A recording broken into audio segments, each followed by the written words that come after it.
Yes, I say yes. Gabi, I say no. I say yes. Gabi, I say no. Say yes If I go there and I see something, what do I do? I say yes. You give me my phone. If I go there and I see something, what do I do? You do me cancel for 500. I should do what? Cancel for 500. I should? Crazy for 500. I should remove how much from what? You should give me 500. I pay you for being stubborn. I told you that I'm not stubborn, but Gabi, I told you to remove everything from the room. Have you done that? I tell you that I've removed. Let's go and check. No, I don't want to go in the room. What? My legs are clean, I'll dirty it there. Your legs are what? Are clean, I don't want to go and dirty it. Hey, Dave, thank you. Gabi, please, let's go and check. I have been on this thing for so that you should do what? Please now. Tell me, so that you should do what? Thank you, sir. Okay, well, hi everyone. That was a that was a funny way to start this live, but that's my reality.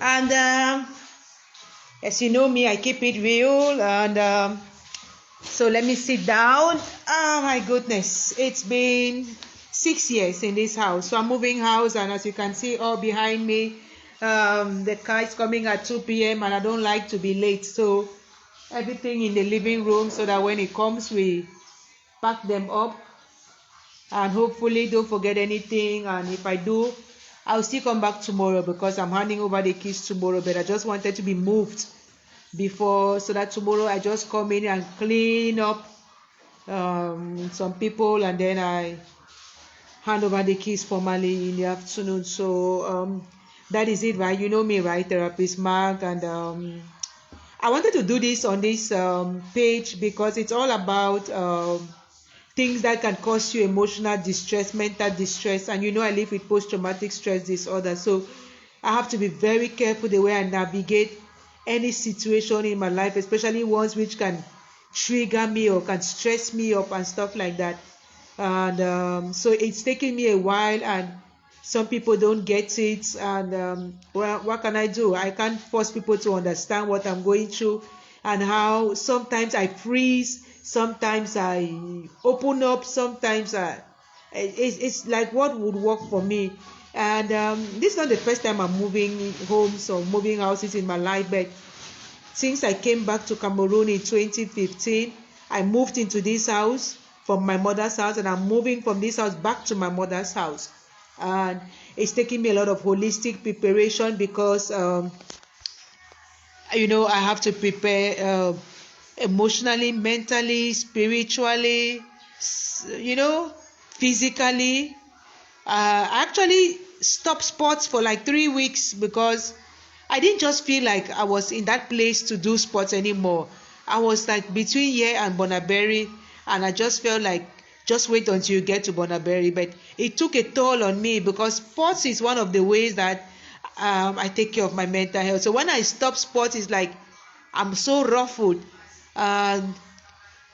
So I had to tell myself, no, you can resume it right here. And so I had to even work out this morning to be like, this is my bye-bye workout. I've not finished. I'm going to go and do some stepping in the room later on. I had to stop so I could pray with the kids, and then my kid sister had to go, and I had to make sure the boys do their own part, because, well, with boys, sometimes some of them you have to follow up. If not, it's not going to happen. I can't do it all alone, right? And I cannot have 3 big boys like this, and then I'm carrying things left and right. So this is what we have. That was for the physical. For the spiritual, when I left my mother's house in February of 2016, it was kind of in a fiasco. She was not even around. It was not planned. So it was like I had been back for 6 months, and I felt ready to move, and she didn't think it was good. It was a good idea for me to move to my own place, or maybe just yet, or stuff like that. But I didn't want to discuss that. I just wanted to move. So I looked for a house, and I prepared myself. And actually, I came with my first son to pick up.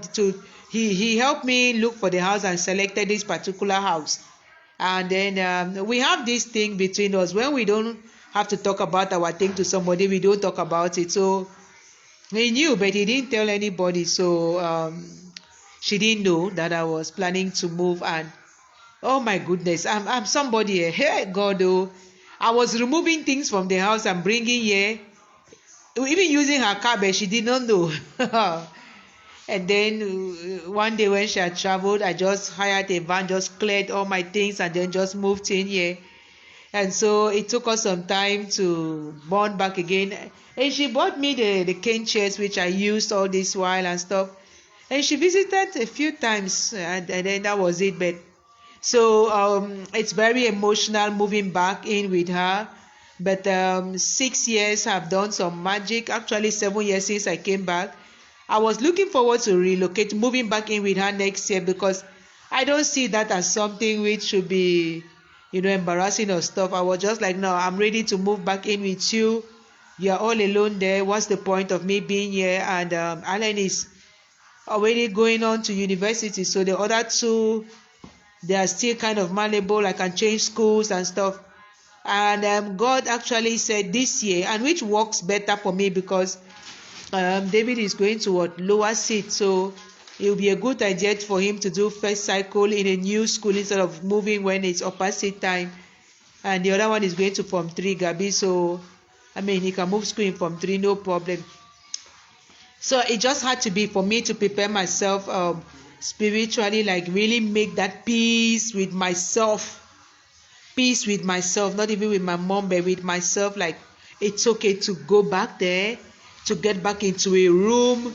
It's when you're moving from a whole house to another house where you just have a room, because it's my mom's house, so I cannot just do anyhow I want in that house.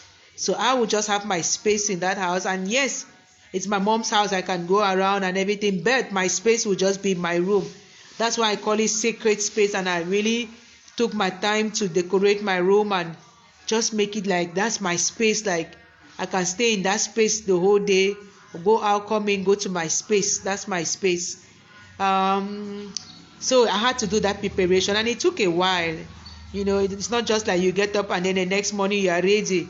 It's like last week that I was finally spiritually ready to move in.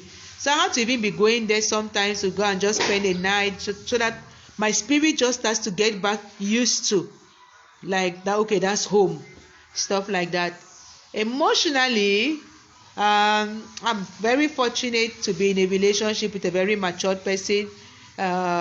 So there's nothing like he's going to come to visit me in my mother's house, or I will need to be doing whatever in my mother's house. No, I'm an adult, so I'm like, there's nothing that is going to affect my living there as far as this relationship is concerned. I can go to his home, and spend time there as much as I want and as much as is feasible. And that's that, right? So at least he blessed me by coming to visit us here for a day or two and stuff. So I'm good.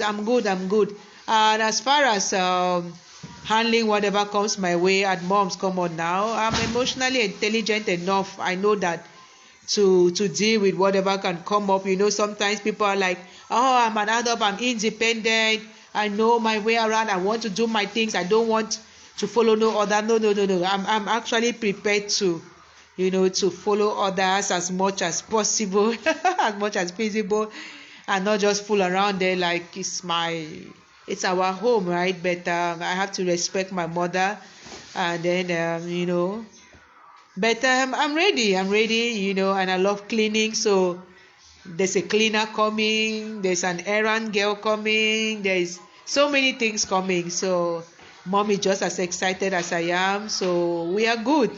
I sometimes joke and say she's my banya.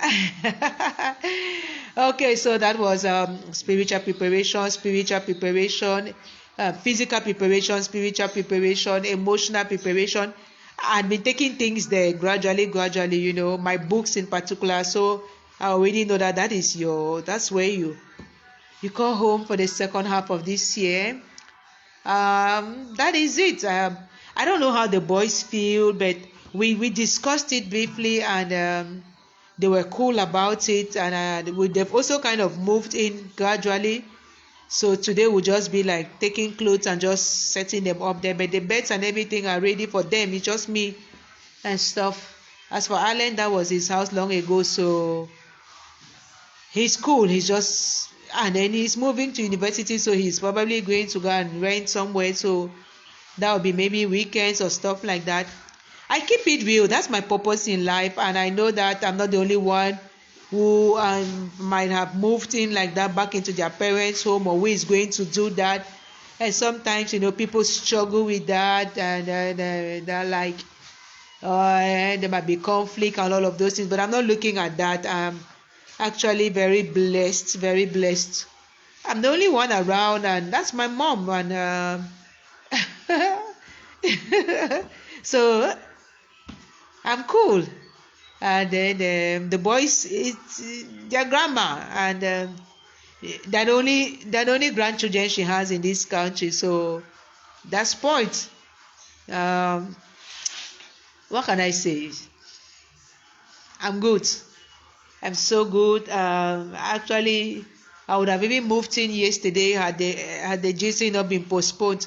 But I said today I will move in, and then tomorrow I will just come and clean up and hand over the keys. I don't know who wants to come and say anything. David, you want to say anything? No? Gabby? Yes? Please come. Do you want to come and say anything? Come behind me here. Bye-bye. Gabby is always ready to chip in.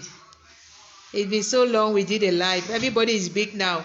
Back then I could just say, come and sit down, let's do a live, and they will come and sit down. Now I have to ask, and maybe they will not even come. Gabby? Yes? How far? Far. Are you ready to move? Yes. What are you looking forward to? I don't know. Huh? I don't know. But everything will be cool now. Yes. And you spent a week in Cham before coming. How was it? Nice. How did that prepare you for this move? You're a big boy now. Yes. Gabi is a big boy, and Gabi has done his part, and then I'm just so grateful, right? I have 3 big boys now, very big boys. Actually, somebody likes to provoke me as I'm the shortest in this house now. I don't mind. So that makes me have 3 bodyguards. So that's it. That's my reality. I'm moving finally, formally today, moving to Mom's in Bonaberry, and I'm ready, all round ready, holistically ready. And so I just want to encourage anyone who is preparing to make such a move. It must not be homes, it can be jobs, it can be anything. And sometimes you are dealing with the challenges mentally and spiritually, emotionally, and everything. Take the time you have to take and work on it. And if you're a Christian like myself, pray about it, and it's going to work out. All will be well. And when I settle in, I'm going to do a live to say I'm settled, and I didn't know I'll have as much stuff. I gave out a lot, but there's still some. But whatever happens, it will be well. I'm not somebody who is attached to cargo, so it actually kind of irritates me a little bit. But I think that there will always be people who will need, so I wouldn't mind giving out some stuff if I get there and it's just too much. I'm moving into a room, so I'm not going to be taking things that have to sit in the parlor or anywhere else. So let's see how it goes. Okay, well, take care of yourself. Your mental health matters, Mine matters very much, and I didn't want to be triggered by this move to the point where I become rash. And it would have happened, but I kind of explained to people, and I hope that Mom really gets it. But I just honestly told her yesterday I was overwhelmed. I cannot be operating the same way I will operate when I am firmly grounded in one place. And so everybody who wants me to do something will have to bear with me until I kind of really settle down before I can attend to any issues. I didn't even go to court on Tuesday. I had a case, but fortunately it was put for judgment. So maybe it was delivered, maybe it wasn't delivered. I have to wait I hope I can get that information tomorrow when I stop by there, and stuff like that. Okay, well, I'm glad I did this. Take care of yourself, everybody. God bless us all.